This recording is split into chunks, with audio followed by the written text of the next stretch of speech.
મારા દરેક વાલા મિત્રોને જય શ્રી કૃષ્ણ। મારું નામ કમલેશ દવે, સામવેદ આચાર્ય, સુરત, ગુજરાતથી। મિત્રો, આવતીકાલે છઠ પૂજા છે, જે એમ કહેવાય છે કે બિહારના લોકો કરે છે, ને એ લોકો જ વધારે કરે છે આ પૂજા, કારણ કે રામજી અને સીતાજીએ એમણે પણ ત્યાં આગળ એ છઠ વ્રતની પૂજા કરી હતી। તો આ જે છઠ પર્વ એટલે કે સૂર્ય ભગવાનની પૂજા હોય છે।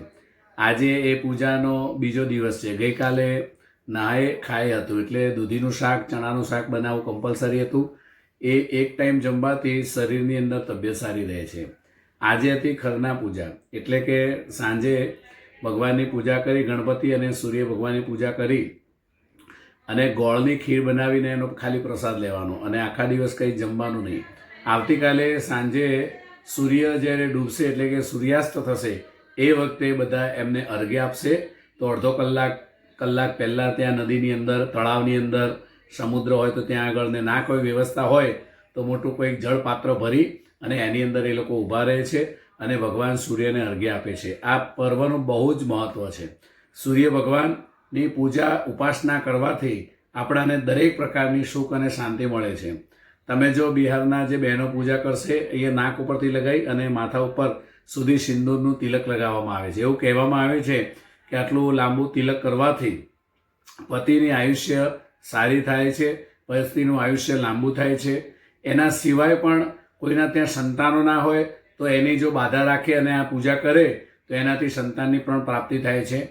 તો બિહારના લોકો તો કરે છે, પણ મિત્રો, આપણે પણ આ પૂજા તમે કરી શકો છો। વધારે આપણે કંઈ નથી કરવાનું, ખાલી સૂર્ય ભગવાન કાલે સાંજે જ્યારે ડૂબે એ સમયે આપણે એમને અર્ઘ્ય આપવાનું। જે તમારી ભક્તિ શક્તિ પ્રમાણે પૂજા હોય, પૂજાનો સામાન એનાથી તમે આપી શકો છો।